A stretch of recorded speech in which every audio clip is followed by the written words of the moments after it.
The thing that I was going to disagree with you on is that you've been going on college campuses and your stance is that college is a scam. I disagree with that, but I want to debate and exchange and stuff. What's your definition? Like, how would you define scam, and what do you think the purpose of college should be? Only half of the people in this audience will use their college degree when they find a job, meaning half of college graduates in America get jobs that do not require college degrees in the first place. Basically, all this debt, all this time, not a good investment.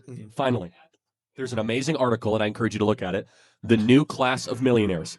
There are 5,000 new millionaires in the last year that are plumbers, electricians, and welders. And I'm sure you guys want to become millionaires. These are 24-year-olds in Vegas that are making $2 million a year running a plumbing business that never went to college. I'll be shocked. It was like a trade school, right? Probably. Yeah, trade school, just technical trade school. Sure. And let's be honest, many of you guys, if you told your parents you were going to become a plumber, they'd say, no, you got to go to college. Am I being right? Yeah, probably. In most cases. Yeah, in most cases. that, yeah. I think that's wrong. And what I'm getting at is there are 11 million job openings in this country that pay more than $80,000 a year that do not require a college degree, but require some training. Yeah. And so four-year college is largely not benefiting this generation, with some exceptions, doctor, lawyer, engineer, so on and so forth. No, I understand. No, I actually looked into like it is true that there are a lot of job openings and there are a lot of like employers out there that have eased their restrictions to not require a college degree. However, the Harvard Business School actually looked into that and they saw that the employers that were looking at an application of somebody with a college degree versus somebody who didn't, even though on the requirements they didn't have a college degree, they still preferred and mostly hired people with college degrees. Overarching statistic is that you guys won't use it. But you're still economically better by statistics. Not necessarily. Like, yeah. So here's the other question. What do you think is the national graduation rate?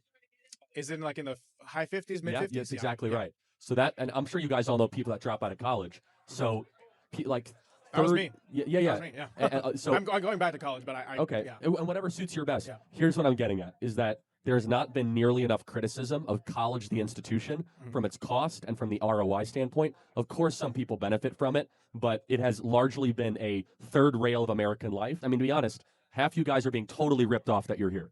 It's totally unnecessary.